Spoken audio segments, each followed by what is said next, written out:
When they were brought to the so-called adaptation center, none of them spoke for several minutes.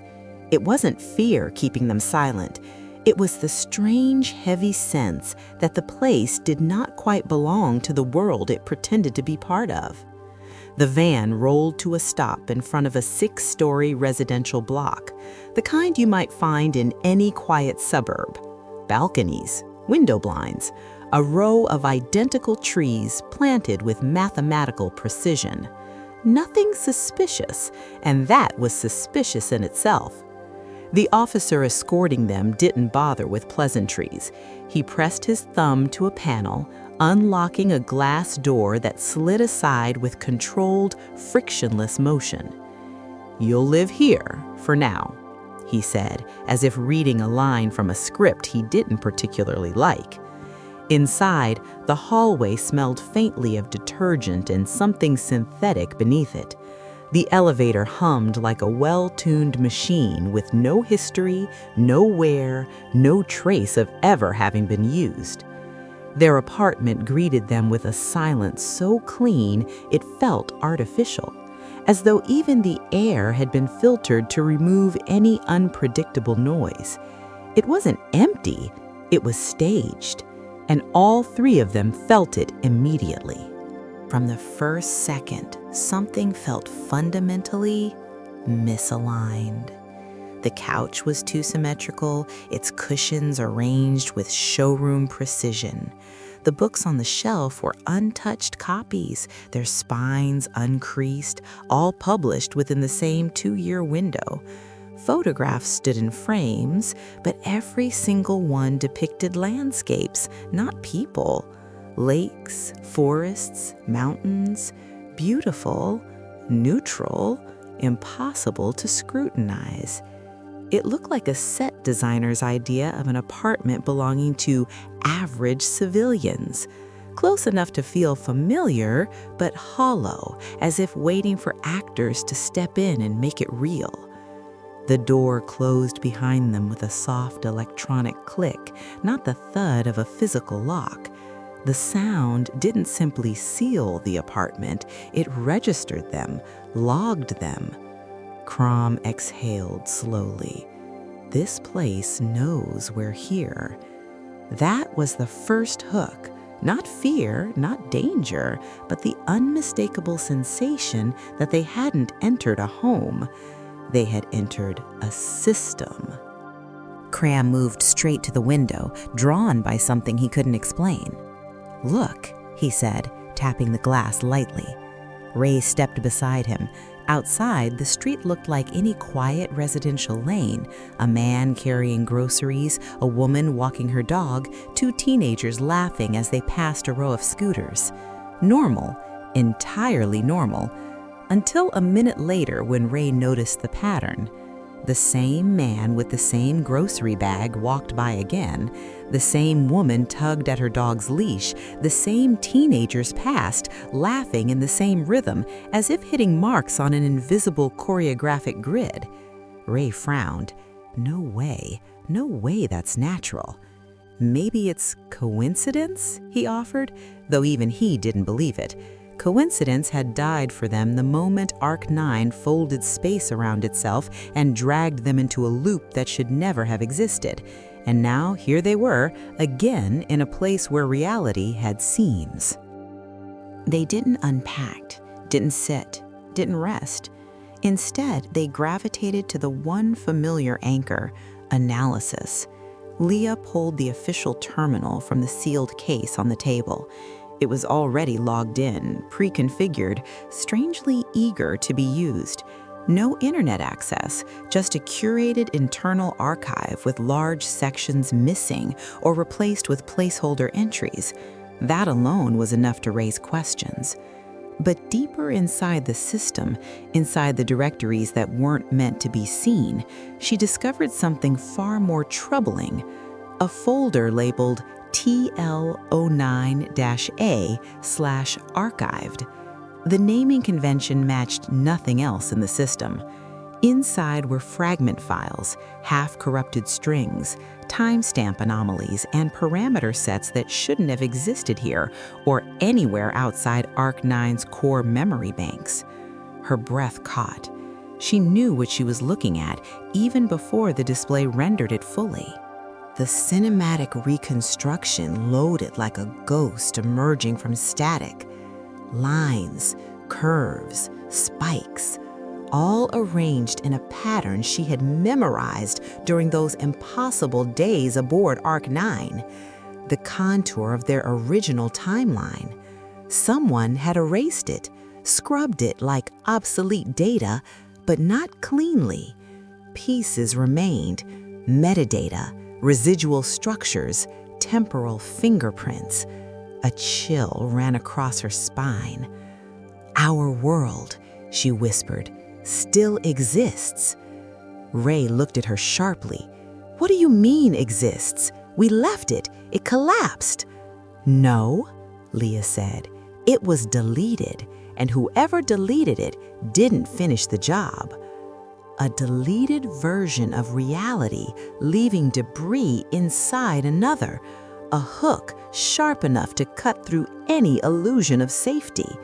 Their world was gone, yet here it was, bleeding through the cracks. Kram leaned over her shoulder. "If this is an archive, then our timeline was removed?" "Removed poorly," Leah corrected. She highlighted a sequence of numbers.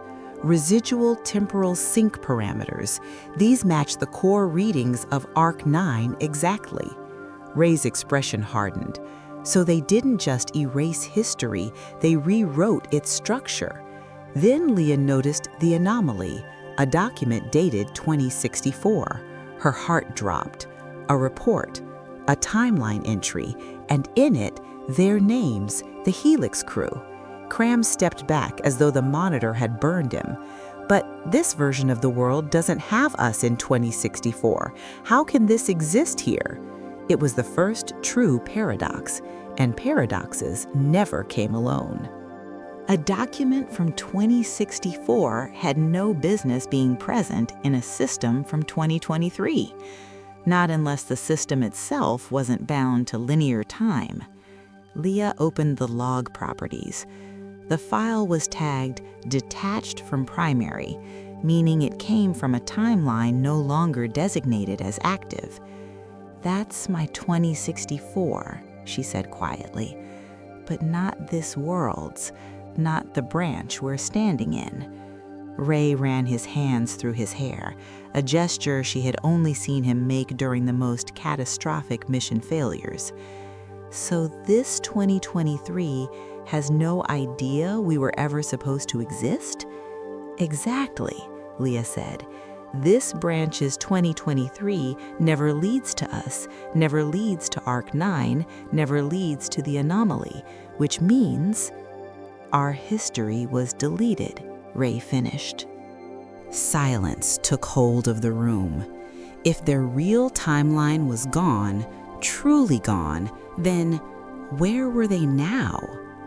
Leah opened a new visualization. Parallel lines emerged on the display, running like the layers of a hard drive platter. "Reality behaves like a database," she said. "Each timeline is a table. Only one table is active, the others remain as shadow entries, disabled but still present." She pointed. TL09A, their original timeline, marked archived. TL03C, the one they were currently in, marked active. Scraps of 09A leaked into 03C like corrupted sectors bleeding into freshly installed software. "It's like reinstalling an operating system," Leah explained. "Old files don't disappear instantly. They persist in the sectors until overwritten." Ray swallowed. "So you're saying our timeline wasn't destroyed, just shut down?" "Yes, but fragments remain, enough to cause bleed-through." The implications were staggering. Digital logic, temporal theory, multiverse models. None of them fully fit, but all of them hinted toward the same conclusion. If the universe behaved like a data structure, then timelines could be backed up, disabled, corrupted, restored. If the system still has garbage, Kram said hesitantly, that means someone could restore it, Leah finished. Yes. A tremor passed through the air, or maybe through them. It was the feeling of standing at the edge of something enormous, something layered and alive. They weren't just lost in another reality. They were walking inside a data system, and their world was a deleted folder. Yet outside, the city played its role with unwavering perfection. Neighbors passed by their windows with the exact same cadence. Dogs barked in the same 3-note pattern each hour. The news anchor spoke with unnerving calm. Every story balanced, sanitized, free of randomness. It was a curated environment, controlled, predictable, which was why Leah's decision to go outside hit them all with a jolt. I want to test the behavioral loops, she said. Ray tried to object, but the scientist in her was unstoppable. She slipped on her jacket, opened the door, again that soft registration click followed her, and went down the stairwell.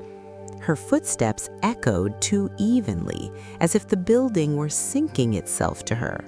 The city greeted her with warm lamplight and a soft breeze. At first, nothing seemed overtly strange. Children's laughter drifted across a playground. A bus rumbled gently at a nearby stop. The air smelled faintly of jasmine. Too faintly, she realized, like simulated scent. But the longer she walked, the more the world revealed its seams. A girl on a swing moved in perfect arcs, each pass identical to the last, her hair lifting at the same angle every time. A couple strolled past, turning toward Leah with synchronized curiosity, too synchronized, before returning to their conversation in the same breath. A cyclist rode by, his posture fixed, his speed constant, his route looping in a subtle, repeating pattern. Then came the bus. It pulled up to the curb the exact second Leah placed her foot near the stop. Not early, not late, exactly in rhythm with her. The world wasn't reacting to her, it was adjusting around her. The first true malfunction happened near a small kiosk at the edge of a plaza. A man in a gray jacket settled onto a bench. He adjusted his glasses, unfolded a newspaper with a crisp, too-perfect sound, and took a slow sip from a paper cup. Leah watched him for a few seconds, long enough to note the precision of his movements. Then, exactly 30 seconds later, another man approached the same bench. Same jacket, same cup, same creases around the eyes. And when he unfolded his newspaper, the sound was identical. Not similar, identical. The first man lowered his cup. The second repeated the motion with millisecond accuracy. Leah's breath hitched. She blinked, and the first man was gone. Not walked away, not out of sight, gone. The bench was empty, save for the second man repeating the loop, as if the system had garbage collected the redundant instance. This wasn't surveillance. It wasn't a city. It was runtime generation. She returned to the apartment with shaking hands, gripping the stair rail tighter than she intended. Every step felt watched, cataloged, interpreted. Ray opened the door before she touched it, sensing her tension. "What happened?" he asked. Leah didn't sit. She paced, her voice spilling out in broken fragments. The repeating people, the disappearing man, the synchronized gestures, the eerie compliance of the environment to her presence. "This isn't a city," she said finally, stopping in the center of the room. "It's an interface, a user layer designed to feel real until you walk against its grain." She tapped the side of the terminal. "And this apartment, It's an access node. We're not housed here. We're being accessed through here. Kram rubbed the back of his neck. But why build an entire artificial district? Why this elaborate design? Leah looked at him, her eyes hollow with realization. To observe, she whispered. To observe those who were never meant to return. But the true nightmare wasn't outside. It was on the terminal. When Leah reopened the TL09-A folder, new files had appeared. Files that absolutely did not exist an hour ago. Timestamps aligned precisely with her walk through the city. "You see this?" she said, pointing. "These files were created as I interacted with the environment, meaning..." Ray leaned closer. "Meaning the environment wrote new data in response to you?" "Exactly," Leah said. "We're not just reading remnants of our timeline, we're generating new branches here in this one." Kram felt the back of his throat go dry.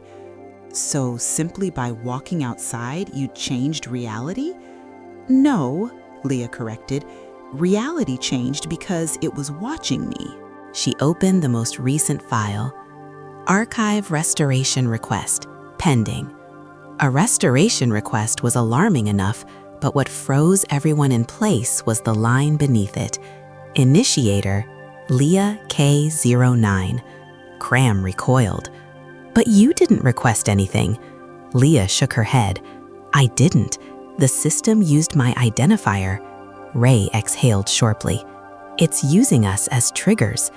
"That's what it looks like," Leah said. "It's attempting to restore the archive timeline, our timeline, TL09A." A chill swept through the room. This was the biggest hook yet. The system wasn't passively storing the old reality. It was actively trying to bring it back, using them. "Leah," Ray said quietly, "what does restore actually mean?" She scrolled through the kernel metadata. Rows of technical flags blinked past, checksum mismatches, hashed timestamps, conflicting temporal angers. "It means," she said slowly, "that our original timeline wasn't destroyed. It was turned off, archived, like a directory marked inactive." "Like a backup?" Kram asked. "Yes, but one that still occupies memory, still linked to the system's version history." Ray crossed his arms, staring at the glowing lines. "So our world didn't vanish, it was demoted." Leah nodded, "and we were removed from its context." That hit harder than any equation. They weren't just displaced, they were unreferenced. She expanded the temporal layer visualization again, but this time she added the underlying metadata structure. A lattice of luminous threads unfurled across the screen, each representing a timeline slab, as the system called them.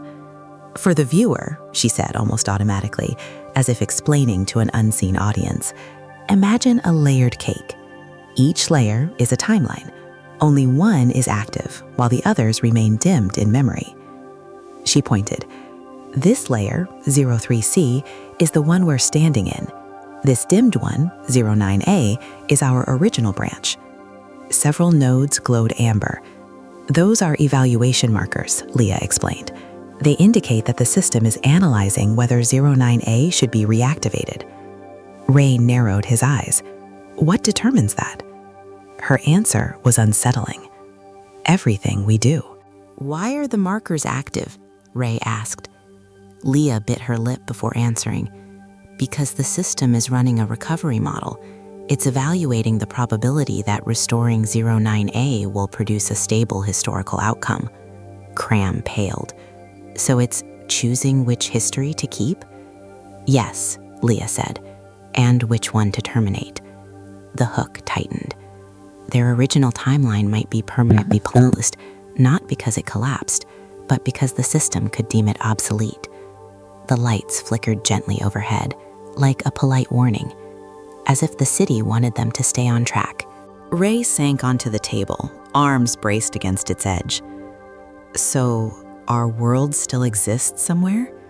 "Yes," Leah said, "but as an archive, not alive, just preserved." And we're not in it. Correct. And we can't return to it unless the system reactivates the branch. Kram scanned the status panel. Look at this, he muttered. A line pulsed on the screen. TL09A, risk of collapse, 82%. Ray's jaw tightened. Why is the risk so high? Leah's voice dropped to a whisper. Because we left it. The system interprets our absence as structural instability. Ray closed his eyes. So our timeline is dying because we survived. Then, the moment that changed everything. A new file materialized in the directory. Date, 2064. Source, unknown. Observer node. File name, Helix crew, last known record. Ray's pulse quickened. Leah opened it. Inside was a report from a future this branch of 2023 should never contain. A technical log describing the Helix crew assisting in the stabilization of a temporal matrix, a direct continuation of the ARK-9 crisis. Kram whispered, So, in that version, we lived. Yes, Leah said. In 09A, we survived to 2064, and the system still has that knowledge stored. Ray swallowed. And now that knowledge is bleeding into this branch. The lights in the hallway flickered again, sharper, quicker. Someone or something was listening. But the 2023 they stood in had no concept of such a future. This branch's history simply charted a different path, a world where ARK-9 never launched, where anomalies never occurred, where the Helix crew never became part of any recorded future. So this document, Ray said, touching the screen gently, is a fragment of who we were supposed to be? Leah nodded. A fragment of a fate taken from us. A hum passed down the hallway, not mechanical, not electrical, almost like breath. The overhead lights pulsed. Once, twice, 3 times. The observer system wasn't dormant. It was awake, alert, and paying attention to every decision they made. Leah stood. Now we know the truth. Ray rose too, slowly, as though afraid the room itself might react. That our future might be erased, he said. No, Leah corrected. That it is erased, but not permanently. She pointed at the branching model. We have a chance to bring TL09A back online, to restore the layer we lost. Kram's voice dropped to a whisper. And if the system decides we're interfering, Leah met his eyes, then it will close this branch too. The room dimmed for a moment. Outside, the city's lights flickered in a ripple, as if the streets themselves had heard that final sentence. The world around them wasn't just observing anymore. It was responding.